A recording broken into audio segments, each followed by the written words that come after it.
one mistake people make with podcasts is If there was something you could say to especially young people that are scared of AI taking their jobs, what would it be? People can grow up with limiting beliefs based on their exposure, the experiences they have. Some people in the church felt like things like TV was devil's work. usually we are a product of our experiences, and you should be scared.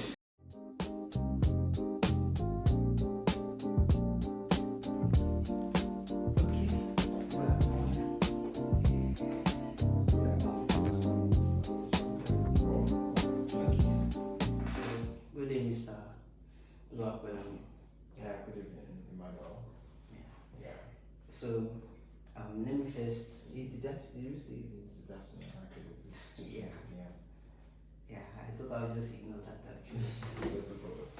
Anyways, first of all, let me make this a lot easier for you. Though I don't have a lot of time, but make this conversation like don't make it. One mistake people make with podcasts is you just do questions, so it should be more of an interaction because you have some level of knowledge and depth also in which you should share. Ticket. So I mean, I can take up the conversation from you to the extent, but let's not do that. So, try to now figure out because for me, I'm not going to pretend this is going to be a conversation for me. And I want you to run me through. You asked the question about people growing up with limited beliefs. So, like, the people, I'm trying to think of people growing up with limited beliefs. Run me how that would go. Like, run me what you think, or what you mean by that actually. Okay. So personally, I feel that people can grow up with limiting beliefs based on their exposure, the experiences they have. So let me see where I can take this from. Maybe this is not the best example, but I'll use it. So there's a way that there was a time that some people in the church felt like things like TV was devil's work. Now, for the people that didn't feel like that, that would have been a very good opportunity to gain exposure. And then for the people that felt like that, they would have limited like what it can do for them.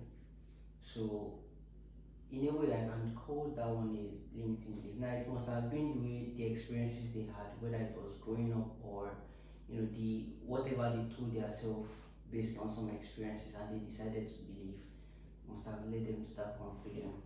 So I think people can actually grow. So I think you've answered the question yourself. So I think the problem would be people being scared. So for example, usually we are a product of our experiences, which is why I asked the question. If people really do grow up with limited beliefs or limited exposure. So, because from my understanding of the question, limited belief means like you don't see yourself as great as you should, or you don't believe in the potentialities that in the possibilities of what you can achieve. Right? Is that what you mean by question by limited belief? There's a little more to it. There's a little more to it. Or let me get the full picture of what you mean by limited belief.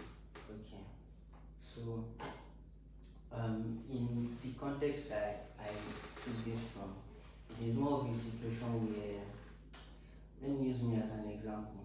I grew up and for maybe I was bullied in school and then my self-esteem has gone down. So, for example, there are things that I have idea of. Let me use this podcast as an example. Now, I want to put it out, but then out of fear of what people think or and all of that. Or another very good example can be a lot of people, especially in sadly this happens in a lot of African homes because of the way things were in those days. So it's more of a command and obey leadership. So based on that, inability to express, inability for the younger ones to express themselves, they can now grow up and carry it on and not be expressing themselves where they should be doing so. So I think I get what it is you're saying. So first of all, I said people are a product of their experiences, and like I said earlier also, I think it's not about limited belief. It's more of fear. People being scared. So because what it is that you basically mentioned is about the fear of the results you got in the past. Mm, So like you are sort of subconsciously conscious of what the past was like, that you are too scared to give it a try again, even though you know this is the way to go.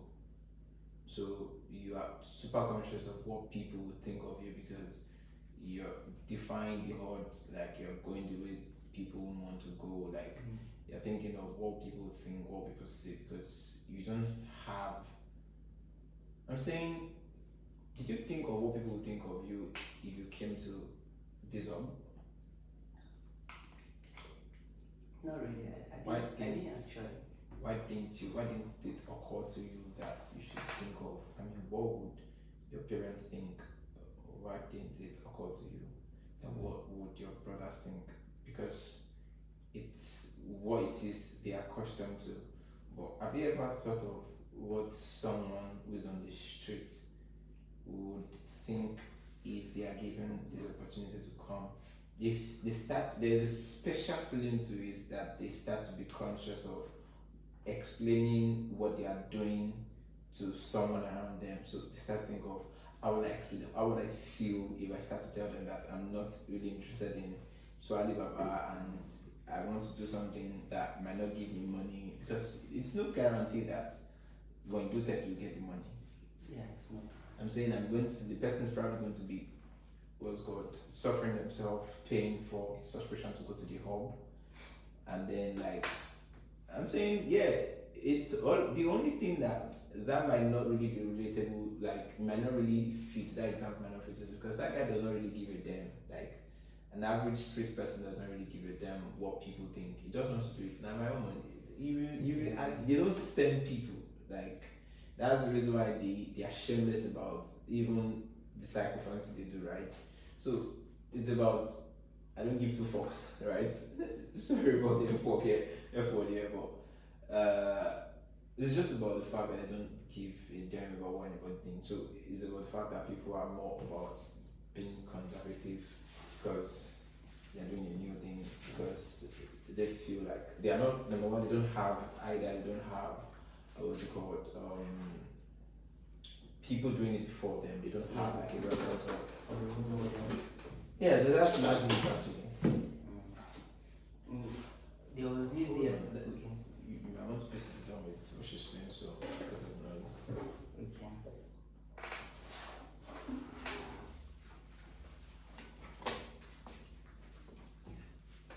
Come on, Kiato. Yes, no green. God, I beg. Just be relaxed and chill. So there was this day that there was this set convocating in my school there, and I was going to meet someone. I think I was sent to call someone or something, and I fell down in the dusty area with my black trousers. So you can imagine how it changed when I fell down. I was telling this story to a lady one time, and she was like, if she was the one, she would cry.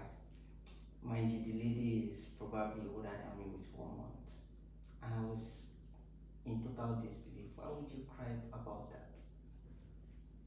Because all that she thinks of is what people think, like what people think. For me, like all that, like I don't understand you. Like I just think myself.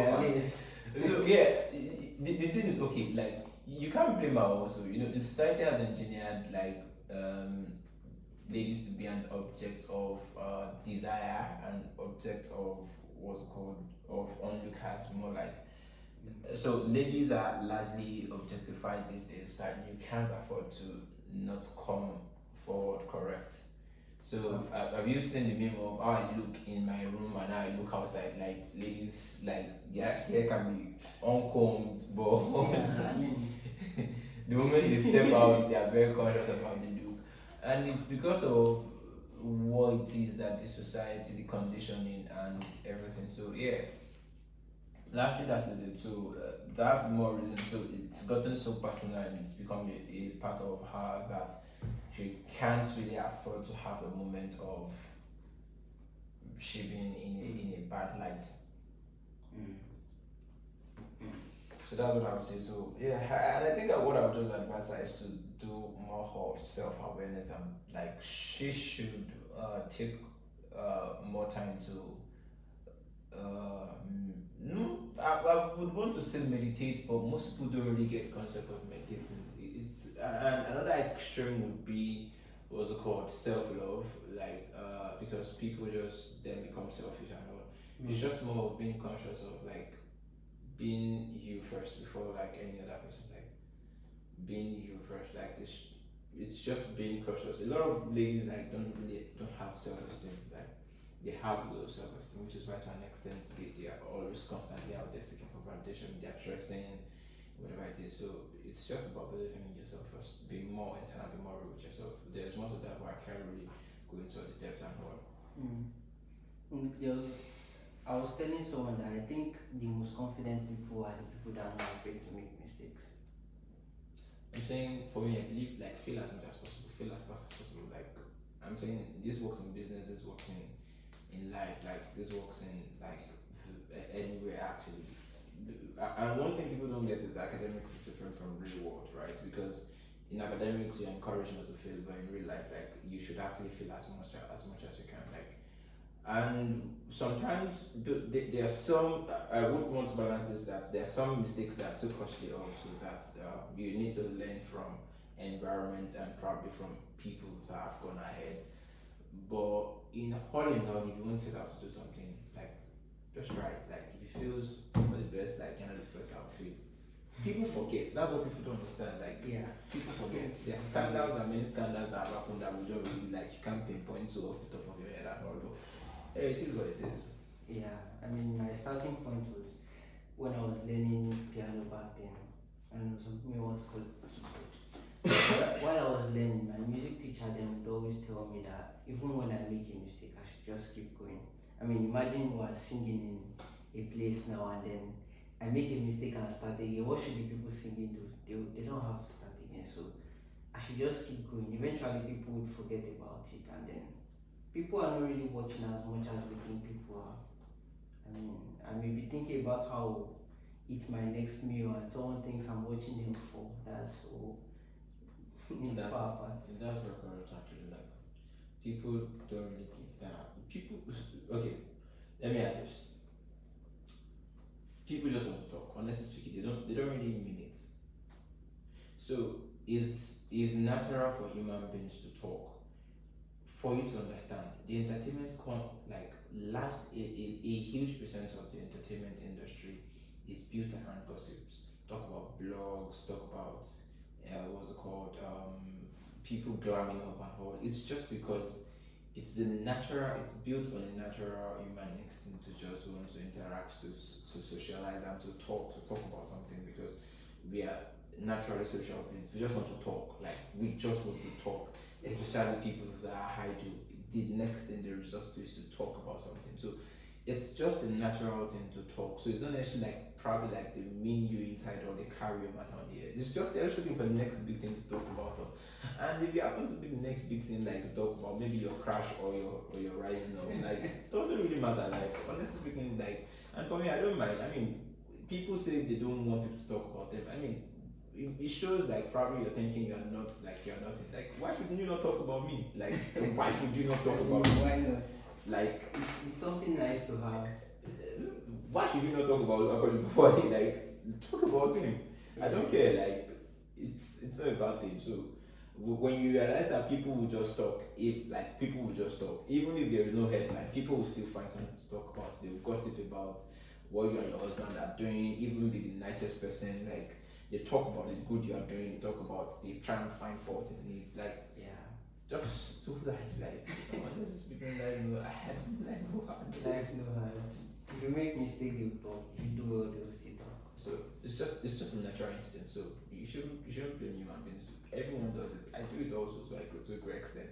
And this time my friend, the only problem is I don't have very few idle time. that I might catch myself doing. It's like very few idle time, very few. Always busy. Yeah, I can tell. So, so yeah, of course, people should not really worry about what others think because people don't really care as we think they do, and even if they seem to care, it's not really that they care. It's just their desire to interact that is doing them, and Yeah. that will fade out eventually. Yeah. So, okay. Would it be okay for me to divert? What else to divert to is very different. No problem. I think I still have about 5 minutes to spare. Okay. So if there was something, okay, what is one thing that, based on your experience, you would want a younger person to hear? If you could go back in time and tell that one thing to your younger self. My younger self. Keep dreaming, young man. Honestly speaking. So I don't know. Is there one thing I would? Is there one thing I would probably? To an extent, I think I've given up on advising people to a great extent. So what I do is more of just if you are doing something already. I think what I do now, I might go back to advising. I don't know. So what I do now is just to maybe help give you a roadmap to a better way to achieve results. Yeah. And my younger self, maybe if I was 15, and I don't know.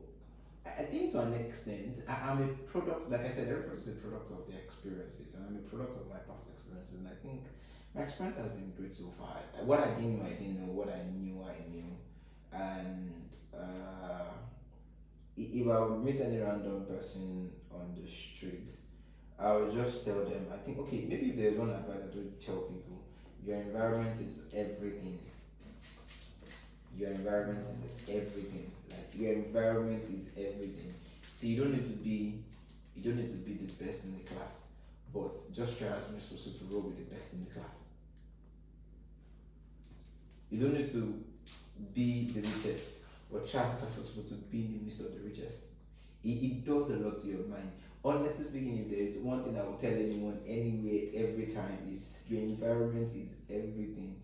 You are a product of what it is you interact with, who you interact with at all.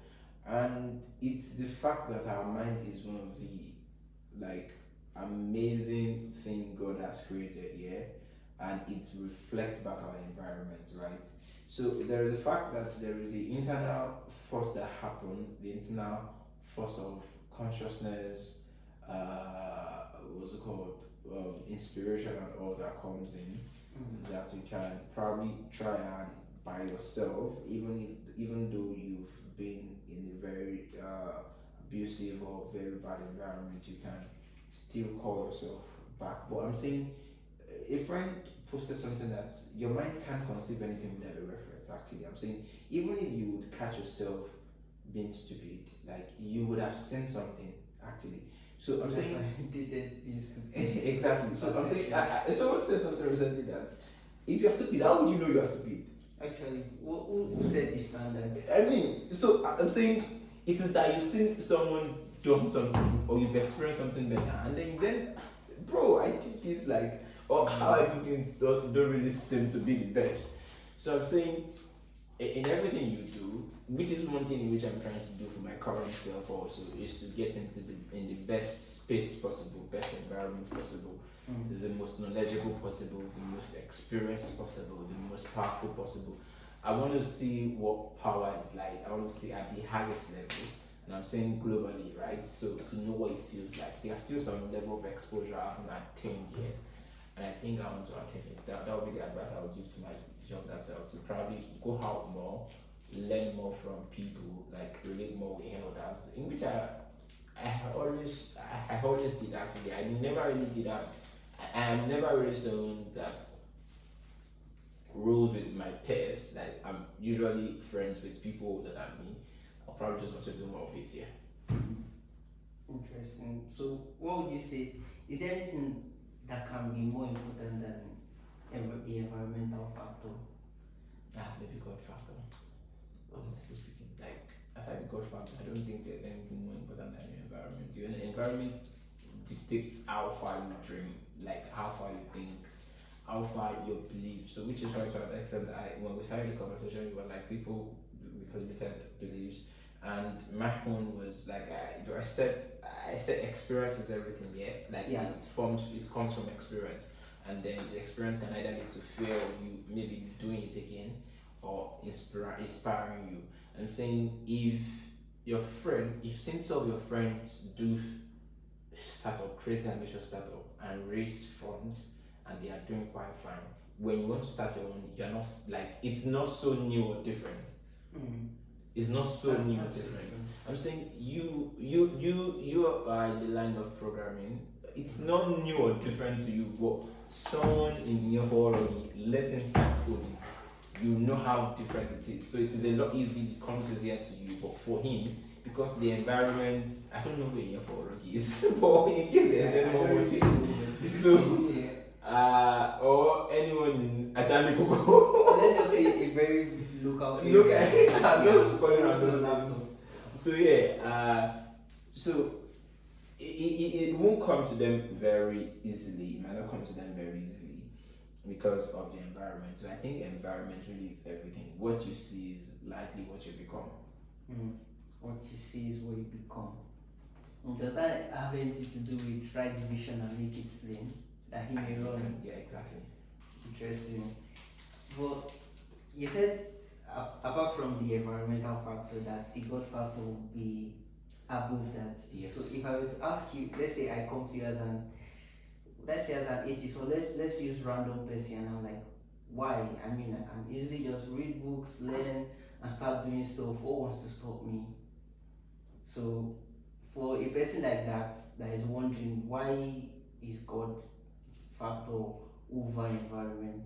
Over environment. I mean, like you have some of the environment. You have the environment because of some of the access of people that you have at some point. So well, let me not start from a very bad perspective. So I'm saying God perspective because God factor because really you never can tell anything that would happen. So okay, now let me give this example. You never can tell anything that will happen. So let me give this example. So I do tell people that no one acts sense by themselves. No one acts sense by themselves. So it's either it's always usually most of the time an environment factor or experience factor. So for some people they hit some point in their life whereby they just felt they need to, this can't continue, and then they started being intentional about having sense, and then there is always the fact that you learn from something, you learn from someone, you start to think deep internally, you start to introspect. That is even if you are not reading or consuming more knowledge. But usually people have someone that they saw doing things and then they just pick it up. So for me, I wasn't intentional about my home growth, about having sense. It was just more about randomly and casually meeting someone, and then it would eventually become what's it called? More like brothers, and then I learned a great deal from this person. While he was actually a lot intentional about me and my growth, I just went like, bro, how you think? So now in the end, this was in my university days, and in the end when I was almost done with university, I looked back at how far in which I actually came, because there were incredible feats in which I did achieve in the university. I remember coming to university not knowing what exactly it is I wanted to really do with what I was studying. I was studying the top course in my university, but what was the electrical engineering and Federal University of Central Korea. Thank you. I wanted to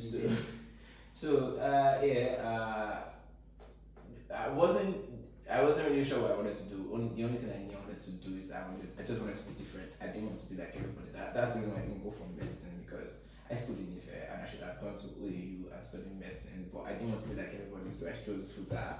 I didn't want to be like everybody. Then I chose engineering, and then my dad recommended electrical. I had no problem. I didn't even know it was top course. I just wrote the exam and passed. And like when I got into school, it was like, oh, like you give me, I'm like that was the best everybody.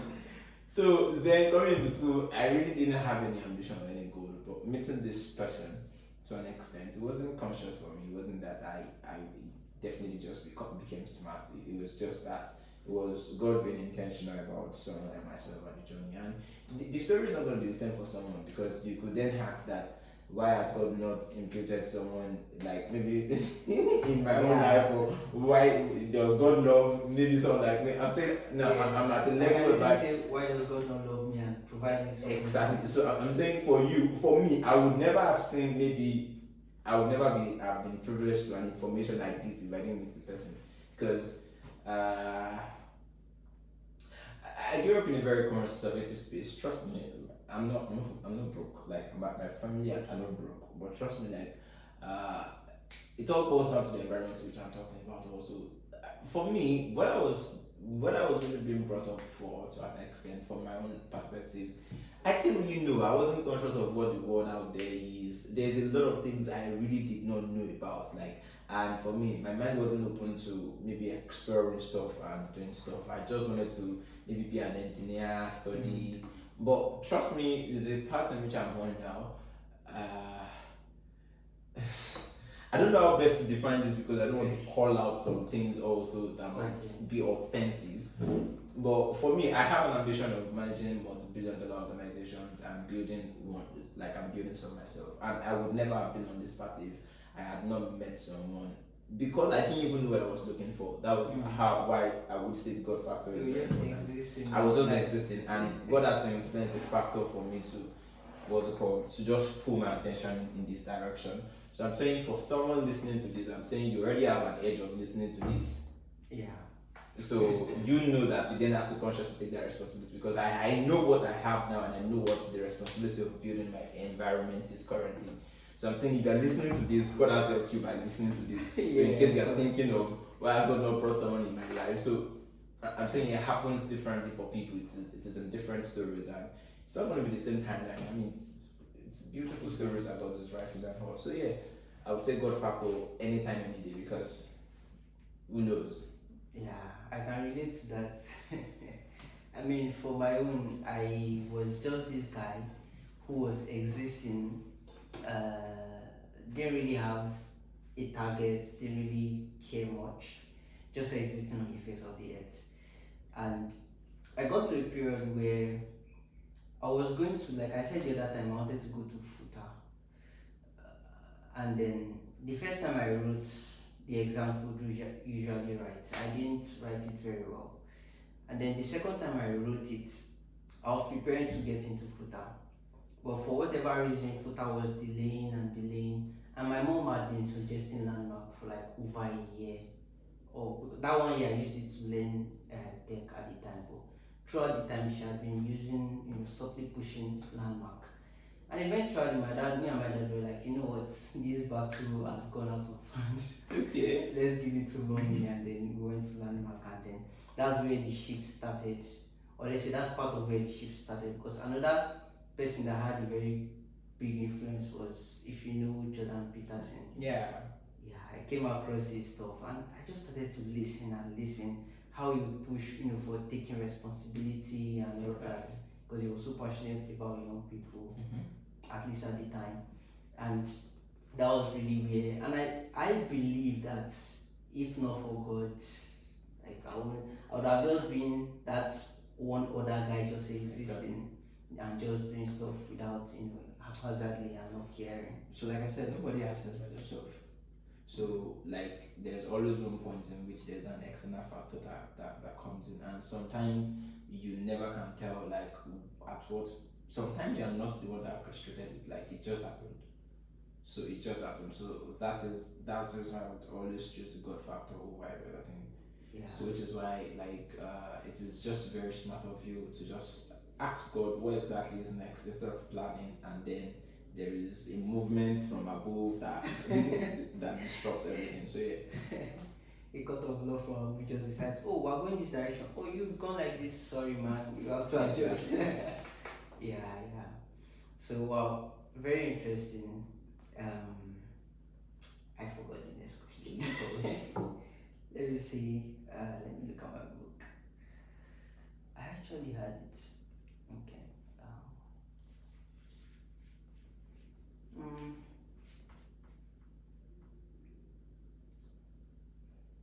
It was something about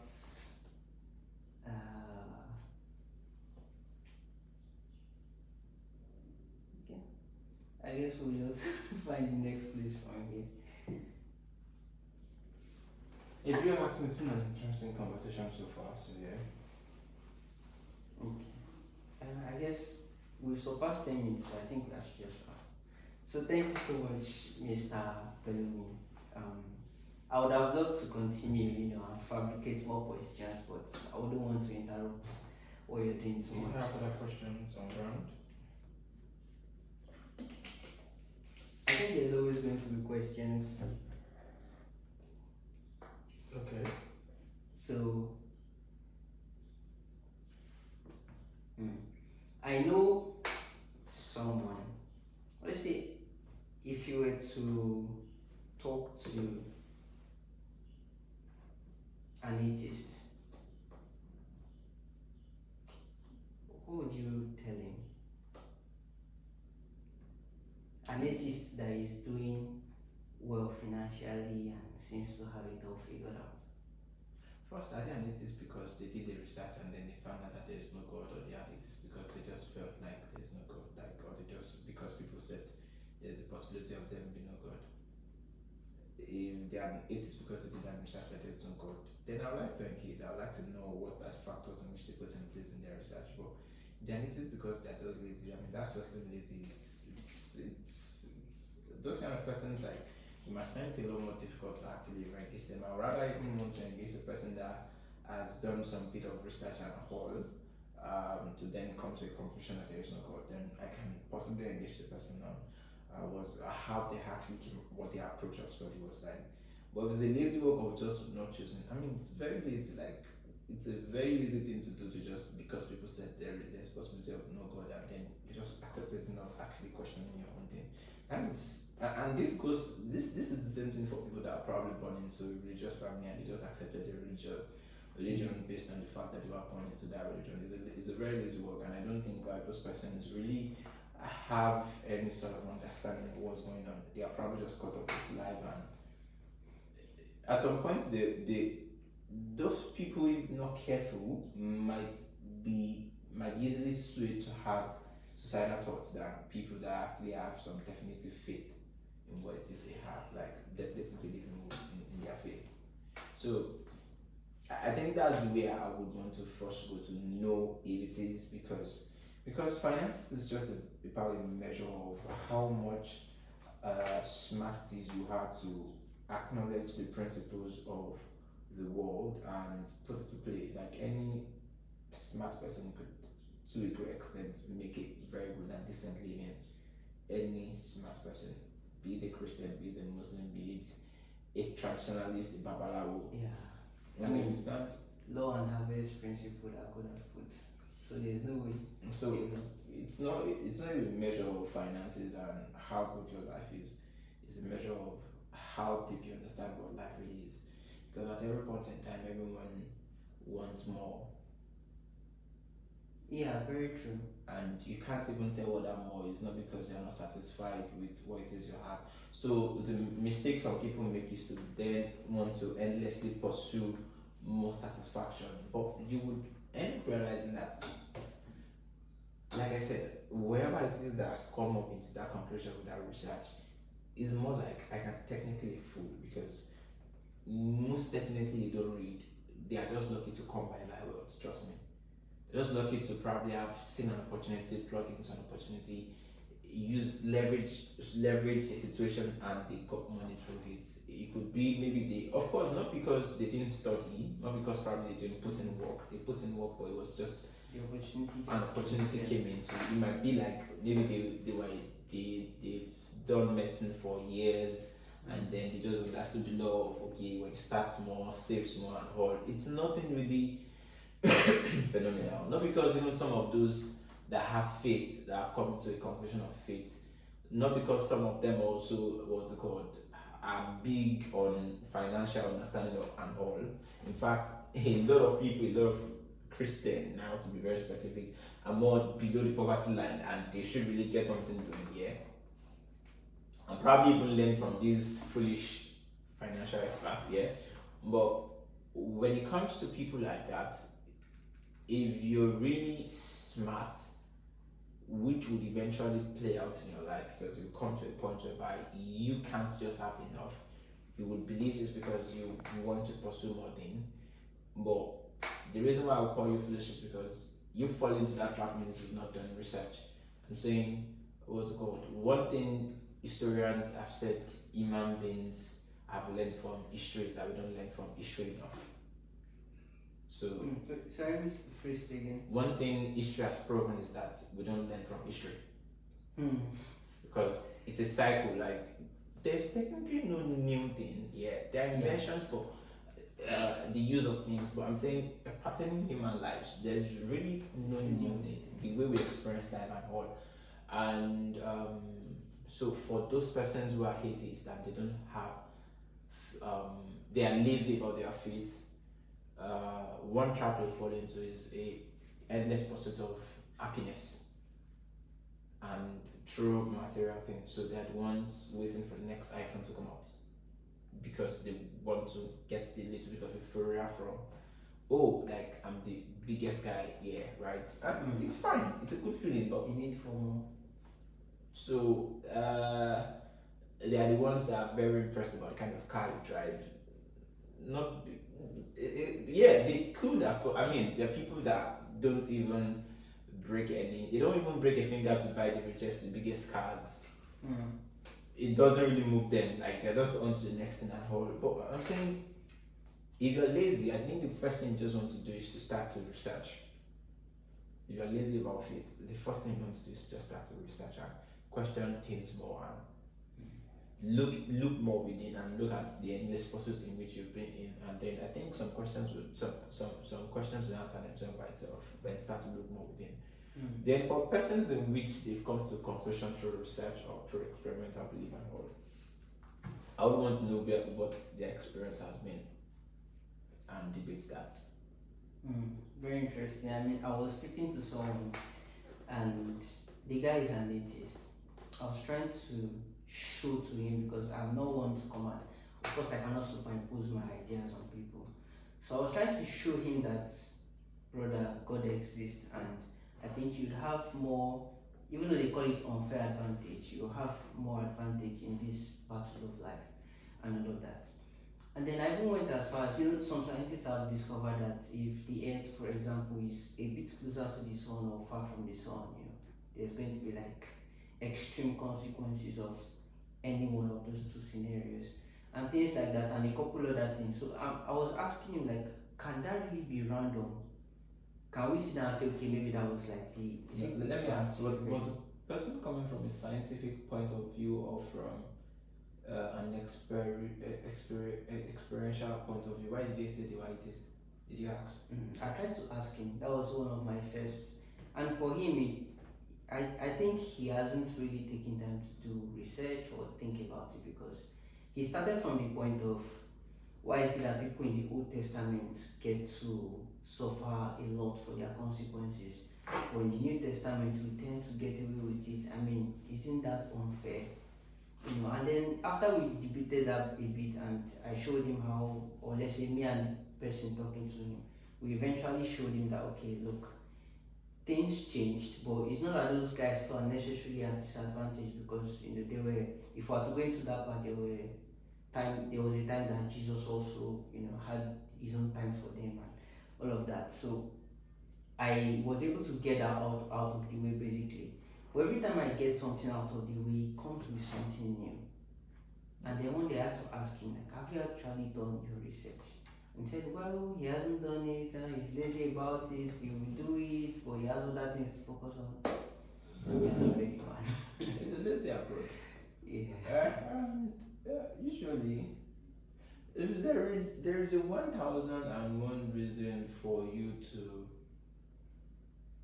experientially want to bring yourself to believe in God, but like say if you want to base it on on scriptures, there are 1,000,001 questions you would have from the Bible. I'm saying real atheists are those that really ask questions based on the workings of the earth, like workings of things, working of life and all.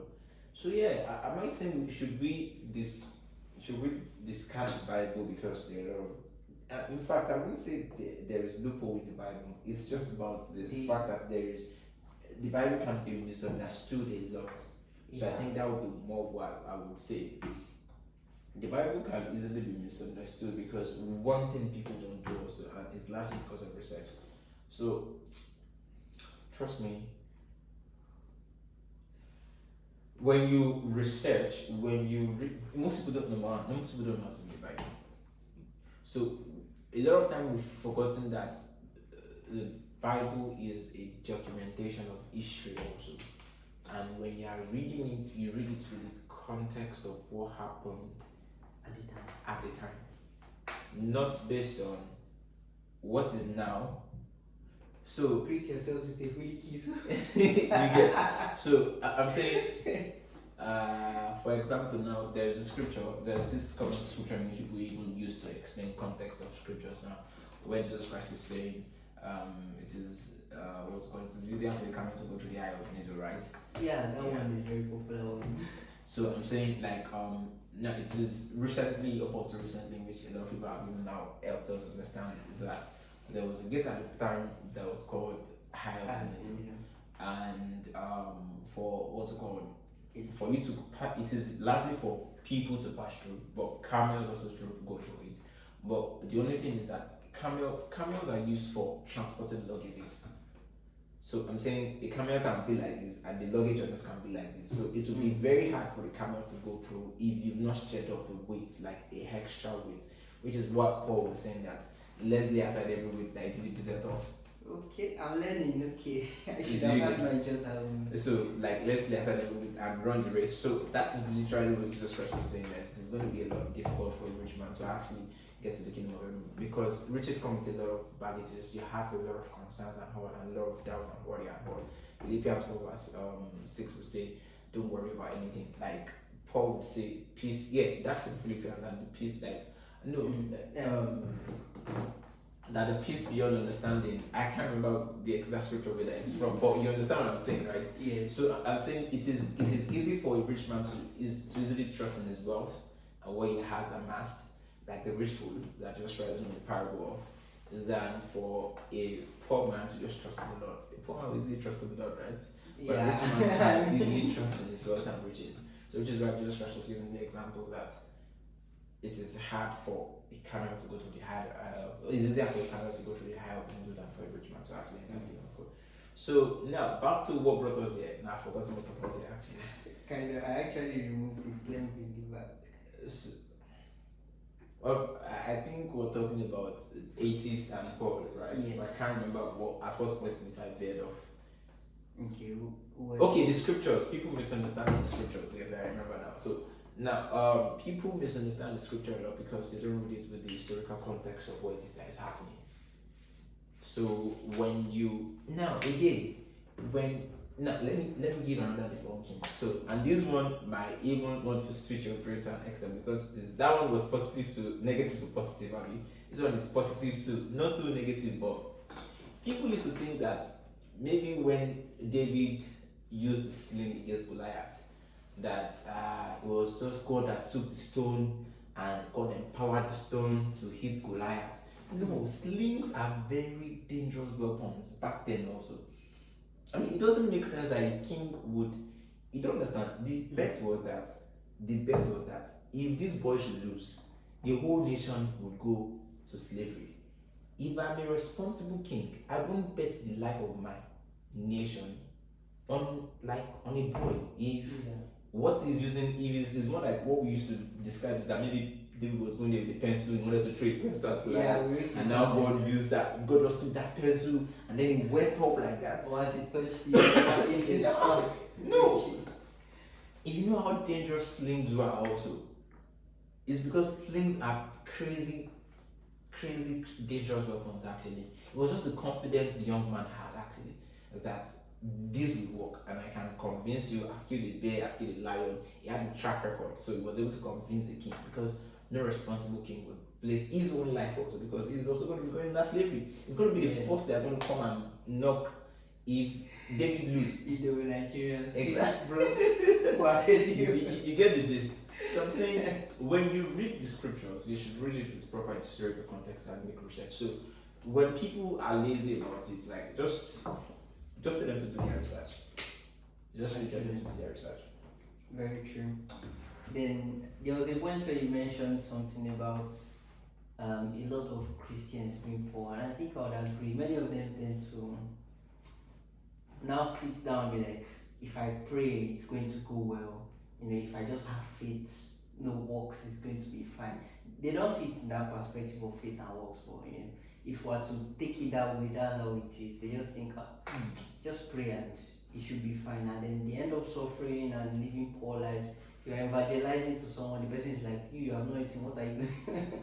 Are you telling me something? And although it also has its own risk, the part of what if that poor person eventually becomes rich and he now goes to a place where life is so easy. Many of them now tend to now go back from being worshippers of God to being ordinary people, because what took them to Christianity was basically the money factor.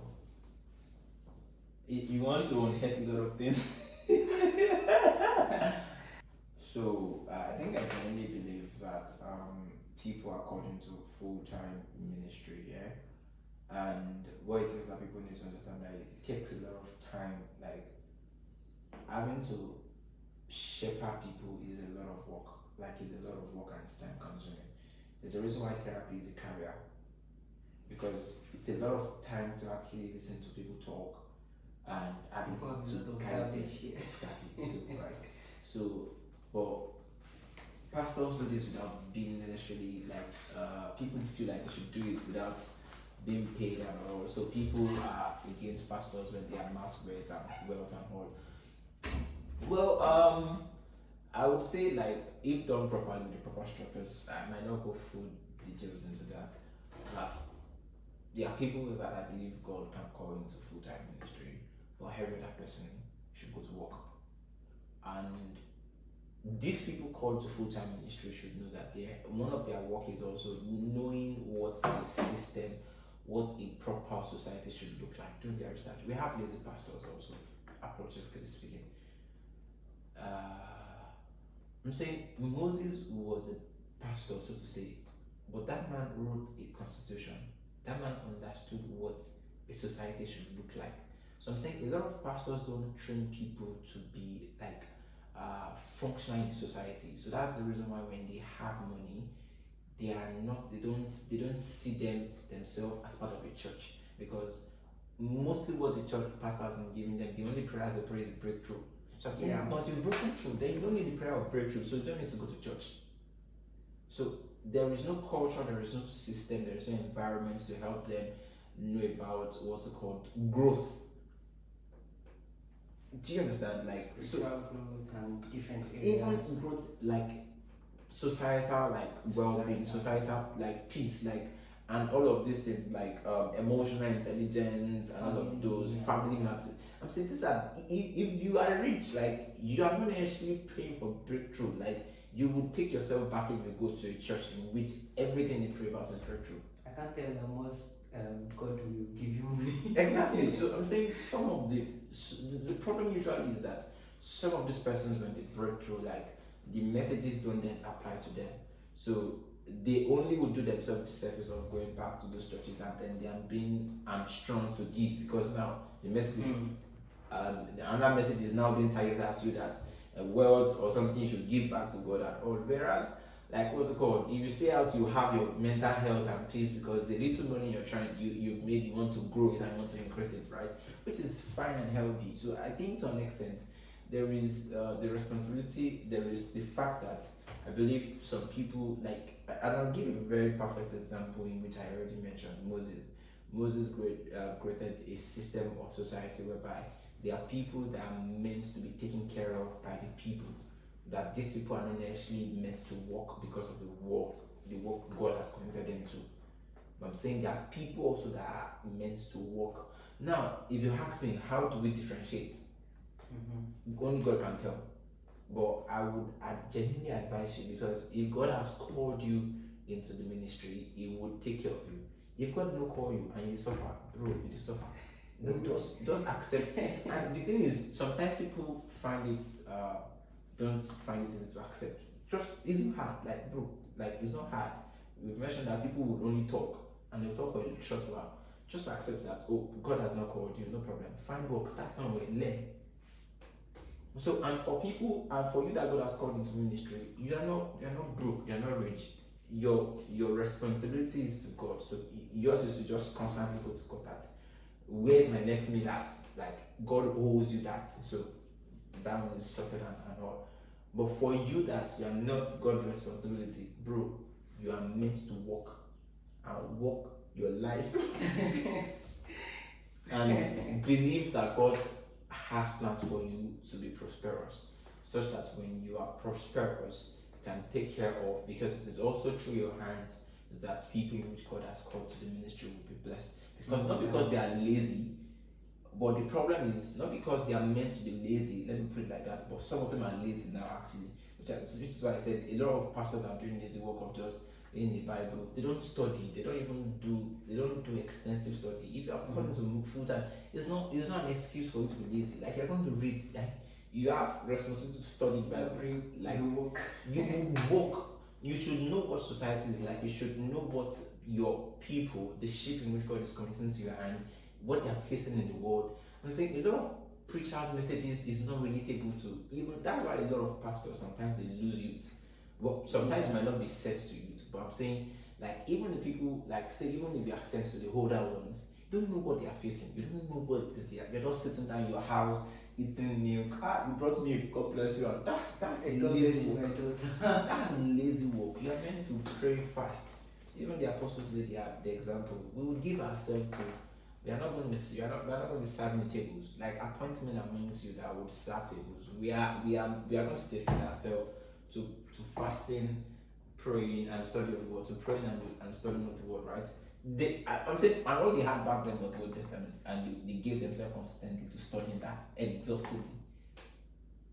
So your job description is to study and study, like study and study. You know, the Bible, study. There are a lot of things to study. There is this thing they call the accompanying. I've forgotten what theology. There is this book. Yeah, there's theology and all of those. I've forgotten what they call the books that you look into when you want to check the meaning of words. Okay. Hebrew and Greek. Yeah, all of those. So I'm saying you should. It's part of your responsibility to know Greek, because this is what this language is. I'm saying let me switch a bit to like. Have you seen the way Imam study Arabic? I'm not actually really shut down to. Say go to an average mosque. They call it lake because that's when you learn Arabic. I'm saying it's a lot of work, it's a lot of study. But yeah, that's just what I would say about that actually, about Christians being poor and Christians being rich. I don't know how to manage their faith. So yeah, if you eventually maybe there are churches that probably might be called to maybe a breakthrough ministry, and if you've gone through that and you've broken through, find a church that can accommodate your growth. But don't forget that the church also helps you break through. So still give back to that church. That's what I'll say. Very, very interesting. Very interesting. So I just have about 3 questions. I hope it doesn't increase. I don't want it to increase because of time. Hopefully we have another session again in the future. But I was listening to someone on a podcast speak about how that we might be living in a virtual reality world where there is a programmer that has kind of created the world for us, and he created it in such a way that our focus is surviving and evolving and reproducing and all of that, and it takes a lot of cognitive what's the word now, let me just say effort to uncover what is beyond, and anybody that tries to do that might not be able to survive here because he will now lose focus on what will keep him going down here because of how much he's taking to try to check what's outside of it. So I was watching all of that and I was saying to myself, you are seeing the truth and you're trying to paint it in the wrong way. I want to know what comes to mind when you hear something about that. There's the fact that we all go back to eternity, right? Yeah. So, have you seen the movie Matrix? Yes, but I've not watched it, but I have an idea of what's in it. So basically, so let me put it better in what the person's actually even probably might be saying and they don't know. Actually,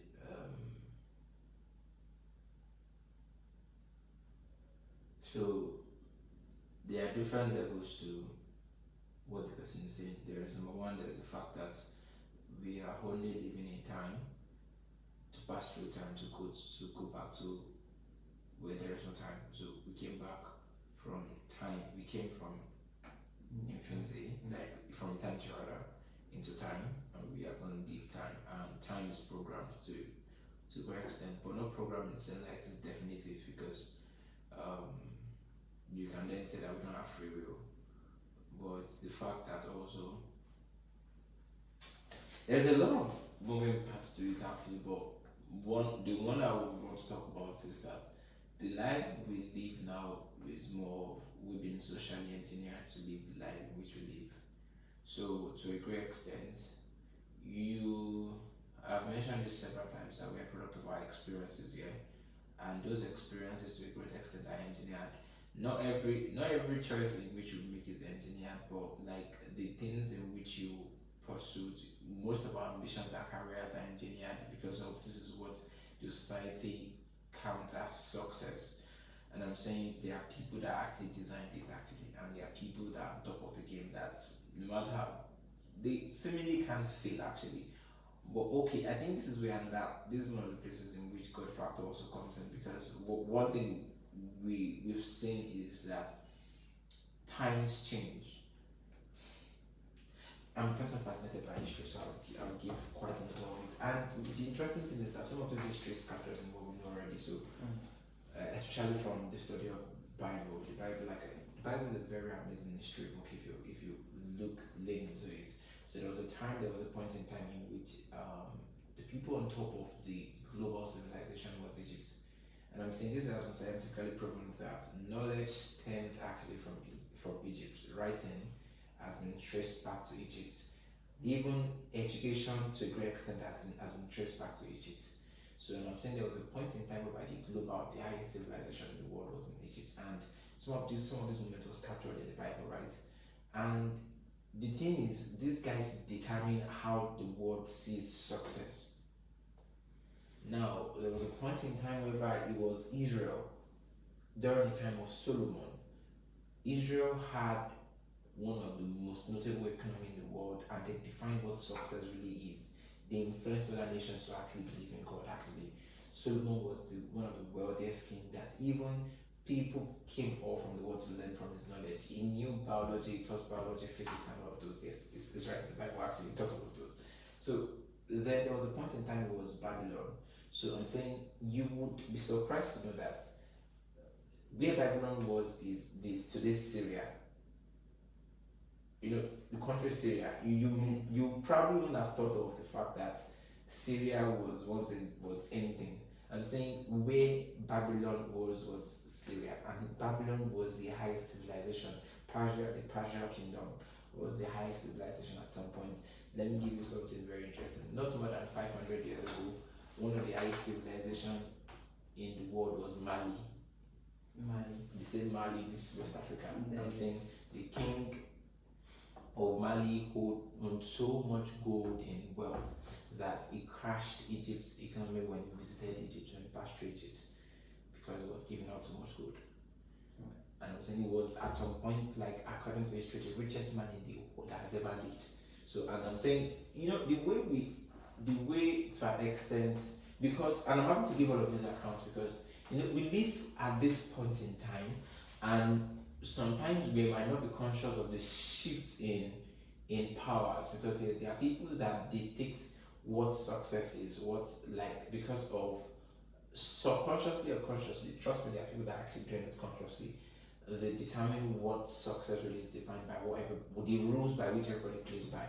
So, but the problem is, this is where God factor comes in, like, because there's times and seasons He has designed it, so no one can hold, or no government or no system can hold power for eternity.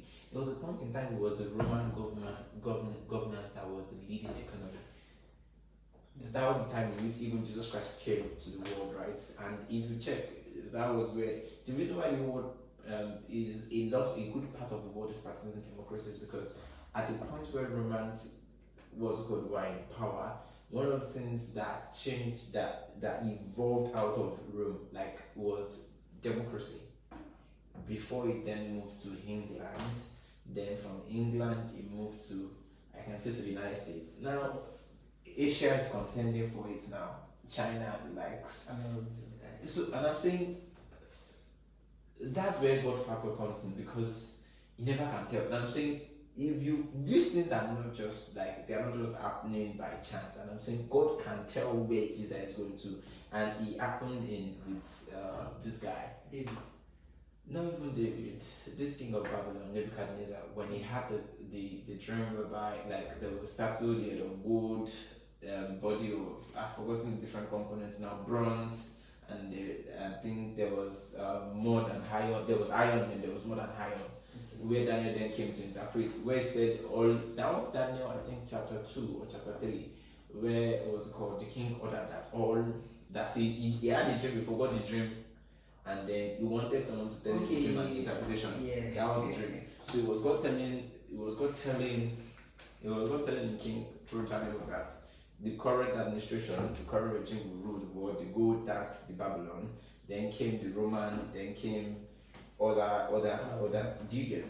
So I'm saying to a great extent there's a God factor, but also society, in terms of society and how we live our lives, what we measure by success. Now everyone believes that being what's it called, if you are well to do, it is largely in gadgets, is in how civilized or how digitized your world is, because if you are rich you should be able to live in a place whereby if you open the door the light comes on and all of those. I'm saying these are things that came with the leading civilization in the world. The leading civilization in the world is largely tech driven. So now people believe that you should have a phone, you should have smartwatches, you should have smart cars and all of those. So I'm saying there are people that actually define what the world is, and trust me, there are people that are the end of social engineering the world. I'm saying people being addicted to screens and all is part of social engineering. So there are people that are the core head of it actually. It's more like matrix in multiple levels actually. So yeah, it is correct that there might be people that are the end of it, and at another level also it is true that we are also just passing in time. There is another realm bigger than us. There is one coda, which will be God now. That yes, is spiritual realm. Exactly. So it's this analogy is in different levels and in different layers. And I'm telling you that I'm saying the way you experience your life in landmark as is part of social engineering, because there's a man, I think Bishop Video they put the chapter right, that sat down to see that an average maybe computer science student, this is what their life would be like. I'm saying you just woke up one day, you said you went to go to Landmark University and it's like you don't know that you are living a life that was planned by someone. There's someone outside of the scope that designed that this is how your life would be. Very true. And if you look at the life of almost everyone that comes out of what he engineered as Landmark University, they all have something like that similar. Exactly. Parts. So to you, life is subjective, but you didn't know that someone actually made your life like that because it could happen somewhere else. Like you're experiencing school having to use a tab, right? I'm saying, like, do you know what that is? Like 4 to 5 years having to use it like a tablet. That is a crazy experience, and it is happening to you, but someone actually engineered it. Yeah. If I didn't go there, I would have probably not gotten the tab. I'll just stick to it. Yeah, different other things, like things that you can probably even not think of, or maybe that will have happened. I mean, the part of me taking my life more serious too was there. That's it. So yeah. Wow. Yes. So the next question is based on something you said at the point, and I'm trying to remember exactly, but yeah, something about people wanting more, because I remember I was listening to a sermon just today, and then the pastor was saying that someone finished from when he was small, probably finished from primary school, and was worried, okay, what university will I go? How will I write my exam? Write the exam, start scoring. Okay, how would the exam go? Finish the exam, start scoring. How would what if they don't pick me? Get into university, start worrying. My CGPA has to be high. Finish university, start worrying. I need to get to NYC, get into NYC, start worrying. It's always one worry after the other.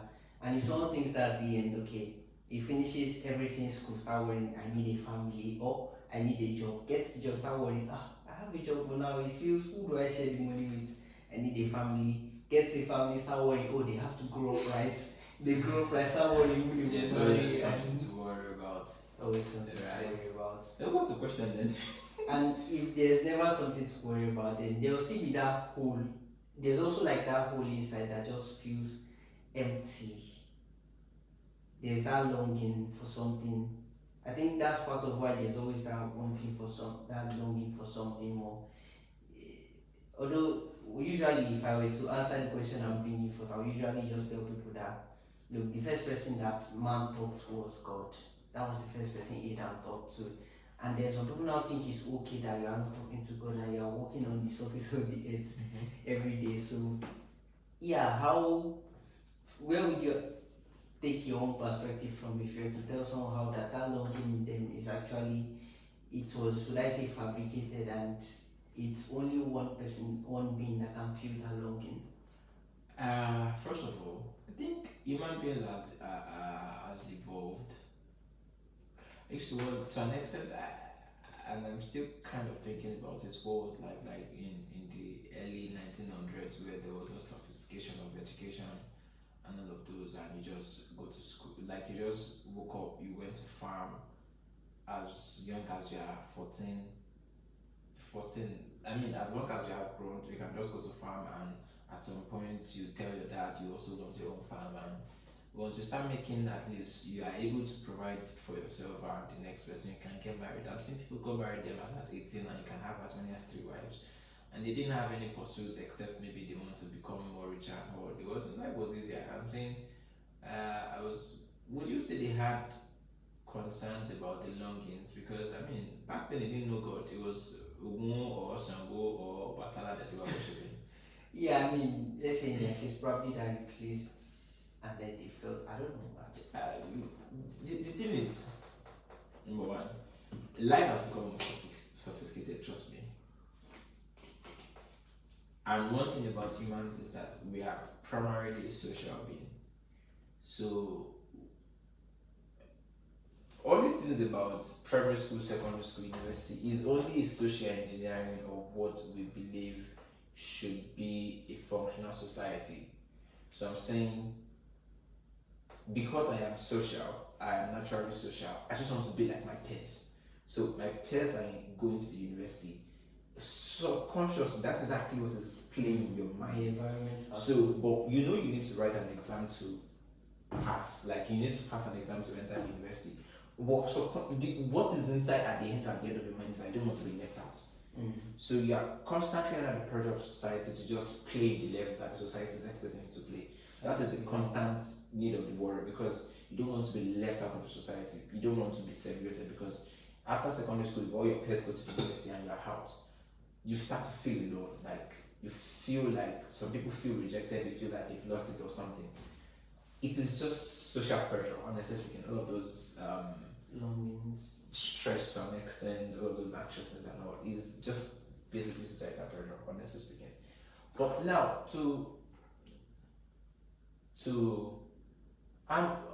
let me pause a bit on that, which is why to an extent you're very correct that Adam spoke to God, which also buttress the fact that it's a social thing, because God was the only thing he could speak to actually. Actually.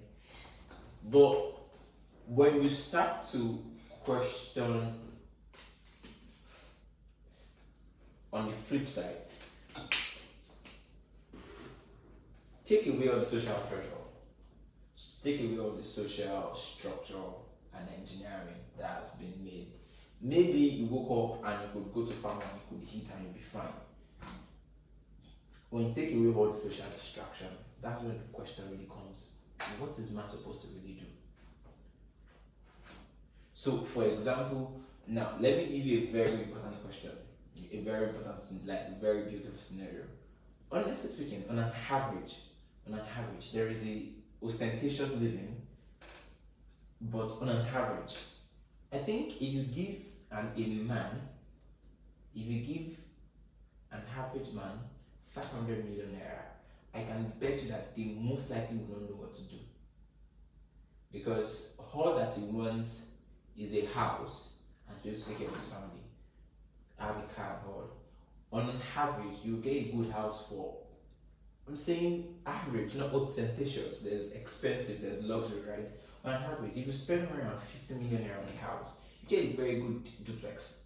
I believe so. I'm not very in tune with prices and all, but if you spend 150 million naira, you get a very good decent home in a very good decent environment, yeah. But now if you go to Lagos, it might be up to maybe 200 and all. But I'm saying even 150 million naira is very good. With 50 million naira, you get a car, a very good car. With 50 million naira, you get a very good car. Say at most maybe 100 million. Say you want to furnish everything. I'm saying 100 million, under 100 million of furnishing, lifestyle, and everything. Sometimes we call this money, we don't know to the extent of how much it is actually, because we just see people, we are very familiar with, we seeing it on media. I'm saying if you know the amount of this thing, the true worth of these things, like with another 100 million, with 350 million naira, you would get everything you want to get. Say max 400 million naira, a car, a house, you have a family and all, and say, let's say your kids are a bit matured, they're able to take care of themselves, your wife, you have a very good and responsible wife, yeah, and you have all of this without necessarily working. You say, let's say you have under 100 million naira in bank that you can invest and you can start to grow, you can start to. At that point in time, what is life? Why are you living? There's really nothing to go for anymore. You could say you want to become more richer and then pursue more things, yes, but like you have the 100 million naira as capital to probably to waste away to do all of those, and that's when the real question is, then what exactly, like, are we just here to just as, then you start to see that what exactly is the point of being alive? Existential crisis. Exactly. So it's only at that point that you start to ask important question, that what brought about all these things, like why am I here, to what extent and to what end, and the answer you can find. And for me, I like to leave these questions open-ended so you can find your answers yourself. That's very great. Because like it's going to be a lazy approach to hand you the answer. You would be sure. I will shortchange you of you finding the answer, because it won't become yours. You would just accept an answer someone gave. Like I was saying, it doesn't become yours. Like you mentioned, the day challenges come, like it's not yours. It's not something that comes to you when anything attacks that. The anxiety is like when things become unsettling. Say for example, maybe all of the 5 million naira, something crashed. What keeps you going? I'm saying, like, for me, honestly speaking, I don't really take much to life. I think I'm fine. I want to be, like, honestly speaking, I have crazy ambition, like I've mentioned. But say, if I don't end up realizing them, I really am not moved. I don't know I'm going to. So just to finish that, for me, like, I'm not going to realize my ambition, but I'm working from a place of understanding, which is one thing which I thank God for. I'm working from a place of, I'm not pressured, like I'm not pressured because of social pressure.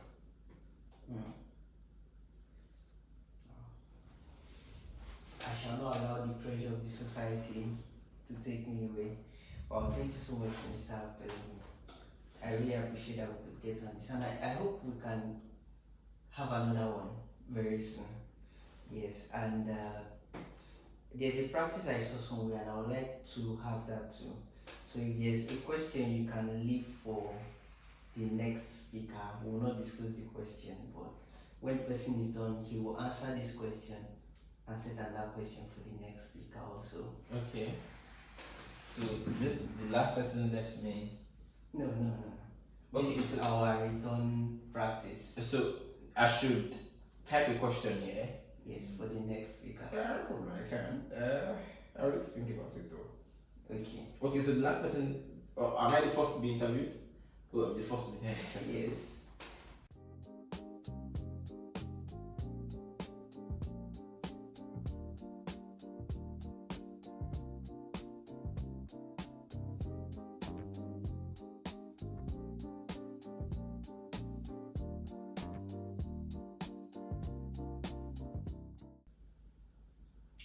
Okay. Yep. And last but not the least, if there was something you could say to people, especially young people that are scared of AI taking their jobs and getting us to a no job era, if there was something you could say to them in one sentence, what would it be? It's supposed to be scared. And you should be scared. Because it will come and take your job. Very interesting. I would tell you the truth now. Yeah. But just be smart. Like, honestly speaking, the world we're moving into is going to be a crazy, interesting one. The work would not be in the normal work that it used to be. So I'm saying we've not started the AI era yet. Trust me. We're being introduced. We've not started. We've not even scratched the surface. Trust me. We've not. This is just. So guys, I'm glad we made it this far. Unfortunately, there were some technical glitches at the end, but in future episodes, we hope not to have such reoccurrence anymore, and we'll be looking forward to giving you guys the next episode. Please do well to subscribe, like, and share to your friends, as I believe this will help a lot of people. And have a good day. Cheers.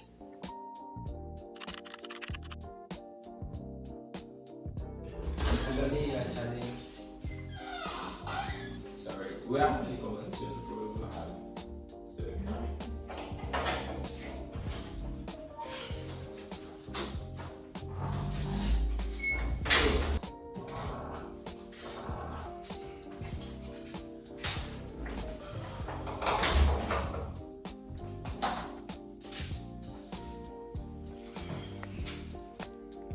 Wow, I think that question will be the last one.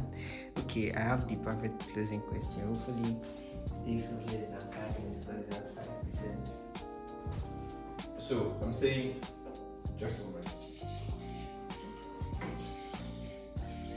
Mama P, I will slide you.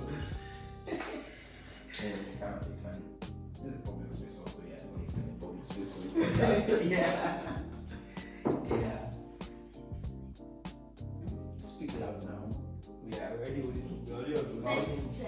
10%. That is Oh, also different. low, yeah.